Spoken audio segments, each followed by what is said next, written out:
برکت الاسر حضرت پیر انوار حسین جلوانی رحمۃ اللہ علیہ، میں سمجھتا ہوں کہ یہ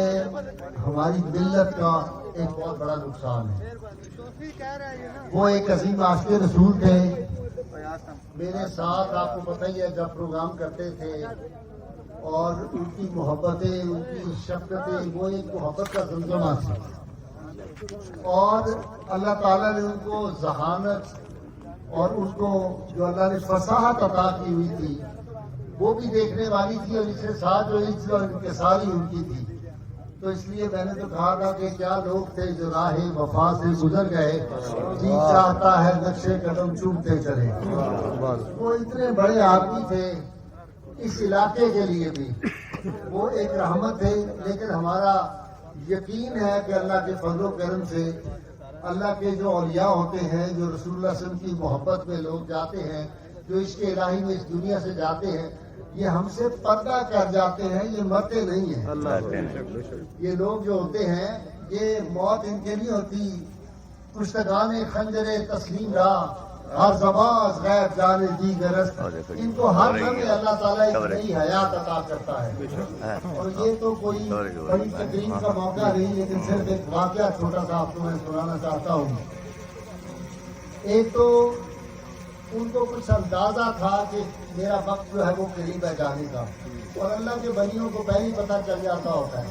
تو مجھے وہ پچھلے کوئی 6 ماہ سے کہہ رہے تھے کہ بس میں جب آتا ہوں تو میں نے کہا بابا جی آپ تو وہ آکسیجن آپ کو لگی ہوتی ہے تو آپ یہاں کیسے پہنچ گئے، یہاں تو کوئی آکسیجن نہیں، آپ اتنی زبردست آواز سے بولتے ہیں۔ تو وہ کہتے تھے میں جب آپ کو دیکھتا ہوں تو میری ساری بیماری دور ہو جاتی ہے۔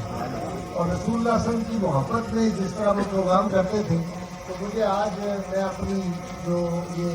گفتگو ہے پیر سردار عالم صاحب مدد اللہ علی اور ان کے جو مرشد خانہ ہے ان کے سجادہ نشین تشریف لائے ہوئے ہیں، مرشدوں کی بڑی وہ بات کرتے تھے۔ آپ نے دیکھا یہ کل بھی میں نے ان کے حوالے سے بات کی پروگرام میں، آج بھی مجھے یاد آتا ہے کہ نواب مصطفیٰ خان شیفتہ جو تھے یہ مرزا غالب کے شاگرد تھے، تو جب مرزا غالب فوت ہوئے تو مصطفیٰ خان شیفتہ سے انہوں نے کہا کہ آپ آئیں اور گفتگو کریں۔ اسے کہا میں کیا گفتگو کروں، جو نواب مصطفیٰ خان شیفتہ نے غالب کے بارے میں کہا وہ میں دوہرا کر اسی ختم کرتا ہوں، اور یہ سمجھے کہ میرے یہی جذبات ہیں نواب حسین رحمۃ اللہ علیہ سے۔ اس نے کہا کہ پیر صاحب غالب وہ شخص تھا ہمادہ جس کے فیض سے،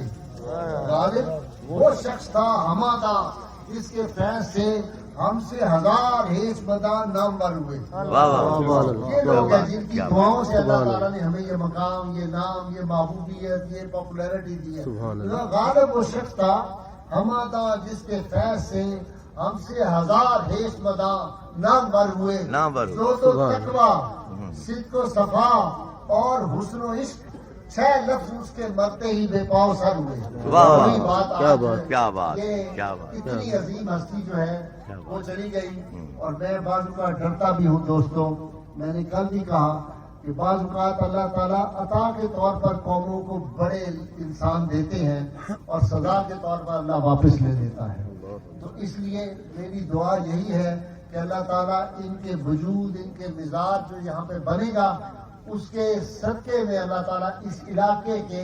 اور یہ جتنے لوگ ان کے جنازے میں شامل ہیں اللہ ان کو بخش دے۔ آمین۔ آپ کو معلوم ہے کہ بشر حافظ رحمۃ اللہ علیہ کا جب انتقال ہوا تو بعد میں جو قطب زمان تھے وہ ان کے مزار پاک پہ گئے، ان کے جس دن جو ختم پاک تھا پھول جس کو ہم کہتے ہیں اس دن تھا ان کا، تو انہوں نے جا کے قبر پہ مراقبہ کیا۔ وقت کے غوث جو تھے انہوں نے کہا حضرت معاملہ کیسا رہا؟ انہوں نے کہا اللہ نے بڑا کرم کیا، جب فرشتے آئے تو وہ اللہ تعالیٰ کا پیغام لے کے آئے کہ بشر حافظ تمہارے جنازے میں جتنے لوگ تھے ہم نے سب کو بخش دیا۔ تو بشر حافظ کہتے ہیں میں نے کہا یا اللہ تو کائناتوں کا مالک رحیم و کریم رب، تو بس ایسے بخشنے سن میرے جنازے آئے۔ اللہ تعالیٰ نے فرمایا اچھا بشر حافظ قیامت تک جو لوگ تجھ سے پیار کرتے رہیں گے میں وہ بھی سب انشاءاللہ تعالیٰ آپ لوگ جو آئے ہیں تو ہم پیر انوار حسین بہت رحمۃ اچھے اللہ علیہ غازی جو صاحب، ہے بہت ان کے صدقے سے اپنی بخشش کے لیے آئے ہیں، اور میرا یقین ہے یہ ایک عظیم عاشق رسول تھا، جو اس کے جنازے میں آئے اللہ نے ان کو بھی بخش دیں گے انشاءاللہ تعالیٰ۔ اللہ تعالیٰ ہمارا حامی و ناصر ہو، اللہ تعالیٰ ان کے درجات کو بلند فرمائے، اور ہمیں ان کا جو عشق رسول ہے اس میں سے اللہ تعالیٰ ہمیں وافر حصہ عطا فرمائے۔ بہت شکریہ۔